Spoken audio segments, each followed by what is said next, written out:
வணக்கம். எப்படி இருக்கீங்க? நலமா? ரொம்ப ரொம்ப சந்தோஷமா இருக்கடா. உங்களெல்லாம் இங்க பார்க்கறது வந்து ரொம்ப ரொம்ப சந்தோஷமா இருக்கேன்.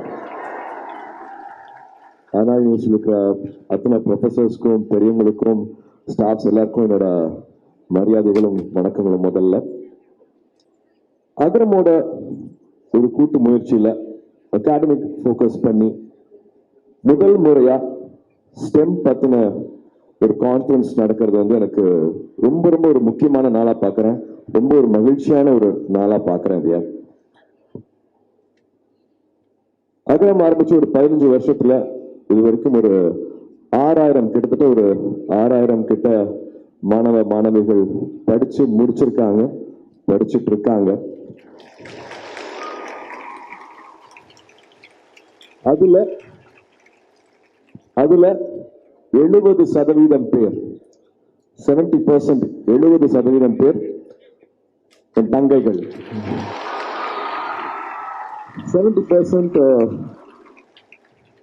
should be girls அப்படிங்கிறது வந்து வருஷம் அது ஒரு ரூலா பண்ணிட்டு இருக்கு ஒரு 15 வருஷத்துக்கு மேலேயே.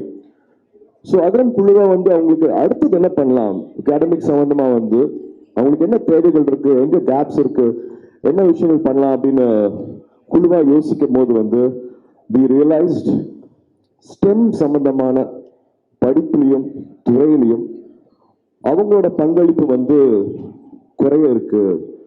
கிட்டத்தட்ட ஒரு 30% தான் இருக்கு அப்படிங்கிறது வந்து we realized. ஸ்டெம்ங்கிறது வந்து சயின்ஸ், டெக்னாலஜி, இன்ஜினியரிங், மேத். என்னடா ஒரு பிகாம் முடிச்சுட்டு இதெல்லாம் சொல்றேன்னு பார்க்காதீங்க, கொஞ்சம் ரிசர்ச் பண்ணிட்டு அதனால சொல்றேன். ஸோ இது நம்ம ஊர்ல மட்டும்தானா, இது நம்ம குழந்தைங்களுக்கு மட்டும்தானா, நம்ம சமுதாயத்துல மட்டும்தான் அப்படி இருக்கா? ஏன்னா நான் ஒரு அப்பாவா வீட்டில் பார்க்குறேன். நான் என் தங்கச்சிக்கு நடக்கிறது, என் மனைவிக்கு நடக்கிறது, என் குழந்தைக்கு, என் பொண்ணுக்கு, என் பையனுக்கும் நான் எனக்கு தெரியாமே பண்ற சின்ன வித்தியாசங்கள் தான் காரணமா, அவங்களை வளர்க்குற விதம் காரணமா அப்படின்னு பார்க்கும்போது இல்லை அப்படின்னு ஒரு ரிசர்ச் சொல்லுது. உலகம் பூராவே இன்ஜினியரிங் சம்மந்தப்பட்டது, இனோவேஷன் சம்மந்தப்பட்டதுல வந்து பெண்களோட பங்களிப்பு வந்து 30%க்கு குறைவா தான் இருக்கு அப்படிங்கறத வந்து ரிசர்ச் சொல்லுது. பட் ஆனா ஸ்டெம்ங்கிறதே வந்து வெறும் ஒரு சயின்ஸ் மேத் மட்டும் கிடையாது. அது வந்து it is creativity, it is problem solving, it is innovation, it is resilience. இது எல்லாமே பெண்களுக்கு வந்து இயல்பா வரக்கூடியது. அப்படியே வரமாட்டேங்கிறாங்கன்னு பார்த்தா ஐ திங்க் ஒரு ரோல் மாடல்ஸ் இல்லை, எங்களுக்கு வந்து இது வந்து ஒரு எடுத்துக்காட்டு இல்லை, ரோல் மாடல்ஸ் இல்லை அப்படின்ட்டு ஒரு காரணம் வைக்கிறாங்க. ஆனா அதுவும் இல்லை அப்படிங்கிறது வந்து இந்த ஃபங்க்ஷன் போறதுக்கு முன்னாடி ஒரு சின்ன ரிசர்ச் பண்ண அதுலயும் தெரிஞ்சது. பெண்கள் நம்மளுக்கு என்னெல்லாம் கொடுத்துருக்காங்க அப்படின்னு பார்த்தீங்கன்னா, வேர்ட் ப்ராசஸர் கொடுத்தது வந்து பெண்கள், கம்ப்யூட்டரைஸ்ட் புக்கிங் ஆஃப் ஏர்லைன் கொடுத்தது வந்து ஒரு பெண், solar heating system, stem cells, software that made moon landing. Neil Armstrong முதல்ல போய் ஒரு ஆணா காலை வச்சுட்டாரு, ஆனா அவர் அங்க கொண்டுட்டு போய் இறக்குனது வந்து ஒரு பெண். Medical syringe, laser contract surgeries, fridge, CCTV, diaper, dish washer, chemotherapy, computer software, airline சத்தம் வராமல் இருக்கிறதுக்காக, இன்ஜின் சத்தம் வராமல் இருக்கிறதுக்கான அது பஃப்லர் பண்ணது வந்து ஒரு பெண், பர்த் கண்ட்ரோல், அப்புறம் நிறைய பேருக்கு பிடிக்கும் pier, call centre, car heating, காரோட வைப்பர் பண்ணது வந்து ஒரு பெண். இப்ப எல்லாருமே கனெக்டடா இருக்கிற வீடியோ கால், அதாவது வைஃபை ஆகட்டும், இப்போ அது இல்லாம இருக்கவே முடியாது இல்லையா, வைஃபை கண்டுபிடிச்சது வந்து ஒரு பெண். நம்ம இந்தியாவோட அக்னி மிசைல், அதுல முக்கிய பங்கு அளிச்சது வந்து டெசி தாமஸ், நம்ம இந்திய பெண். இஸ்ரோல மங்கள்யான் உட்பட 14 மிஷன்ஸ் வெற்றிகரமா எடுத்ததுல ரொம்ப ரொம்ப முக்கியமான இஸ்ரோல சயின்டிஸ்ட் வந்து நந்தினி ஹரிநாத் அவர்கள் 14 இயர்ஸா அவங்க கான்ட்ரிபியூட் பண்ணிட்டாங்க. ஸோ பெண்களோட பங்களிப்பு வந்து ஏகப்பட்டது இருக்குது. வழக்கம் போல எல்லா இடத்துலையுமே வந்து கவனிக்கப்படுற, பாராட்டப்படுற, இல்லாட்டி பேசப்படுற வந்து ஆண்களாகவே மட்டும்தான் இருக்குது. என்ன சுத்தி இருக்கிற பெண்களை வந்து நான் ரொம்ப ரொம்ப சக்தி வாய்ந்தவங்களா நான் பார்த்திருக்கேன். அது எல்லா இடத்துலையுமே நான் பொருந்தும். என்னை சுத்தி இருக்கேன்னா என் வீட்டில இருந்து நான் இப்போ அகரம் ஒரு 6000 குழந்தைங்க இருக்காங்கன்னா வந்து அதுல 3/4 பேர் அகரம் நடத்துறது வந்து பெண்கள். அதுல இன்னொரு முக்கியமான தாய்னா ஜெயஸ்ரீ சொல்லுவேன். So I really believe in women power. I believe உங்களால முடியாதது ஒண்ணுமே இல்லை அப்படிங்கறத வந்து நான் முழுமையா நம்புறது. ஏன்னா நான் 75ல பிறந்தேன். அப்ப இருந்து அப்பா வந்து 12th ஸ்டாண்டர்ட் மார்க்ஸ்க்கு வந்து யார் வந்து அதிகமாக மார்க் வாங்குறோம் அவங்களுக்கு வந்து பரிசு கொடுத்துட்டு இருக்காங்க. 48 வருஷம் ஆக போகுது. இப்போ வரைக்கும் அதிகமா பாஸ் ஆகிறது வந்து பெண்கள், அதிகமா வந்து காலேஜ் படிப்பை முடிக்கிறதும் வந்து பெண்கள். அப்புறம் எங்க அந்த ட்ரீம் கேப் வருது? இது வந்து ஒரு சைலண்ட் கொஸ்டினாவே தான் எப்பவுமே போயிட்டு இருக்கு. ஒரு $1 மில்லியன் கொஸ்டினா போயிட்டு இருக்கு. நிறைய மார்க் வாங்குறதும் பெண்கள், நிறைய படிச்சு முடிக்கிறதும் பெண்கள். அதுக்கப்புறமா என்ன ஆகிறாங்க அப்படின்னா, அப்கோர்ஸ் நம்மளோட சமுதாயம் வந்து அதை பல விஷயங்கள் கொடுக்குது. வந்து அவங்களால தொடர்ந்து வேலை செய்ய முடியாது, குழந்தை பிறந்துடும், அவங்கள நம்ப முடியாது, வேலைக்கு வந்துட மாட்டாங்க, ஒரு பொறுப்பு எடுத்தாங்கன்னா முடிக்க முடியாம போயிடும் அப்படிங்கிற பல ஒரு கிளாஸ் சீலிங் இருக்கு, ஒரு கிளாஸ் வால் இருக்கு. பட் அதை எல்லாமே தகர்த்துட்டு நம்ம வந்துட்டு இருக்கோம்.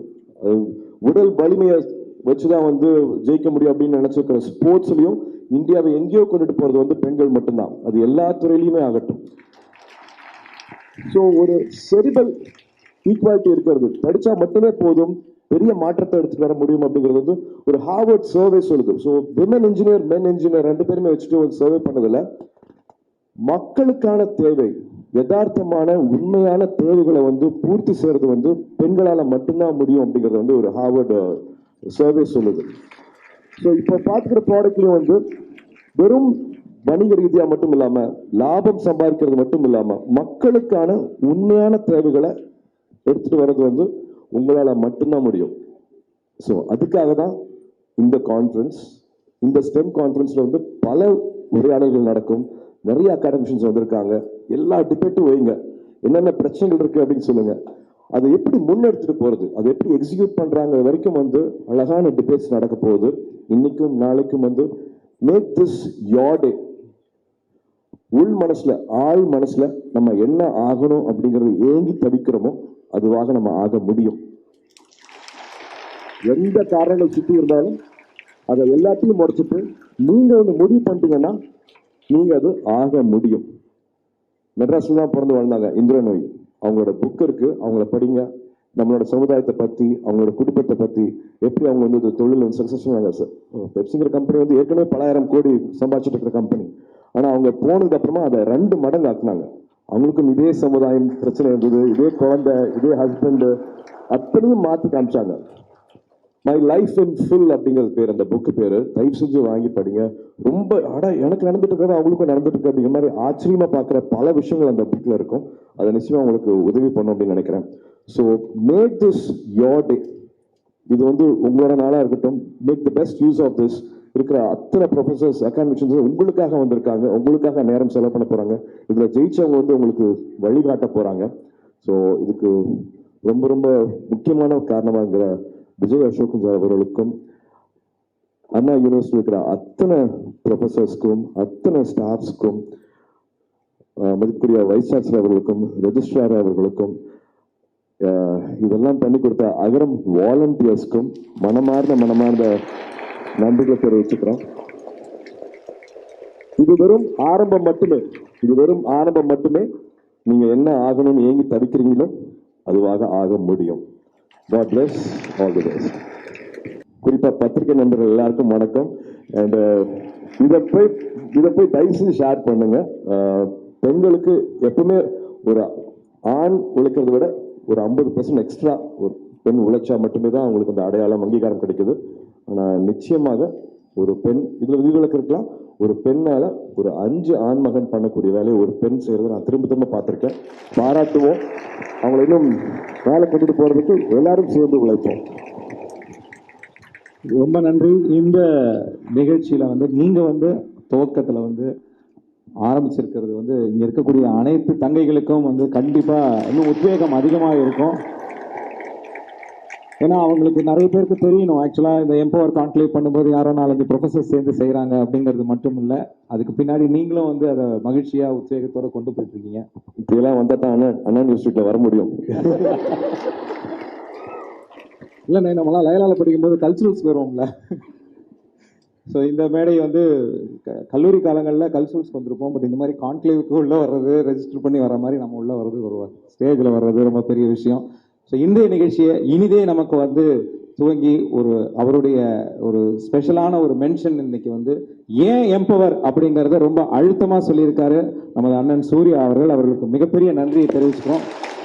இந்த 2 நாளுடைய முடிவு இங்கே எத்தனை பேர் என்னவா ஆறாங்கன்றது இன்னும் சில ஆண்டுகளில் நீங்கள் பார்ப்பீங்க. இங்கே இருக்கக்கூடிய இதே மாதிரி ஒரு கான்க்ளேவ்ல இந்த தங்கைகள் சிறப்பு விருந்தினராகவும் சயின்டிஸ்டாகவும் வந்து உட்காருவாங்க அப்படிங்கிறது கண்டிப்பாக நாங்கள் இன்னைக்கு பதிவு பண்ணுறோம். ரொம்ப நன்றி. டப்பிங் போயிட்டு இருக்கேன், அதனால தான் தொண்டை எப்படி இருக்கு. அங்கே வெயிட் பண்ணிட்டு இருக்காங்க கங்குவாக்காக. ஆல்மோஸ்ட் படம் முடிஞ்சிருச்சு. So I have to leave now. அதனால உங்கள்கிட்ட வந்து விடைபெற்றுக்கிறேன். தேங்க்யூ.